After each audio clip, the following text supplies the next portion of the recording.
भारत एवं इंग्लैंड मध्य खेला जाइथवा test series मध्य cricket जगत में नीरवता रही। प्रशंसक मैंने राजकोट टेस्ट को उपभोग करुवा बेले किंबदंती ऑलराउंडर यह धारावाहिक विश्व को विदाय देते। यह क्रिकेट प्रशंसकों मध्य शोकर लहरी सृष्टि करिछि।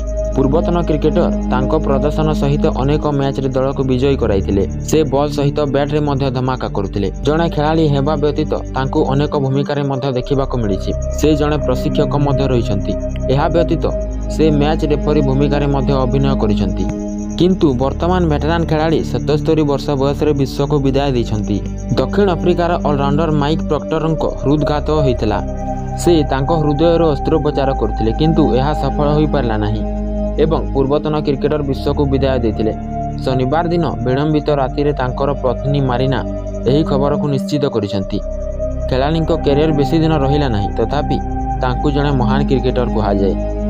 यह थिला एही वीडियोर संपूर्ण खबर। ताहेले आपण माने भारतीय दलर केउ खेलाड़ीर फैन गोटे कमेंट करि निश्चय जणाइबे।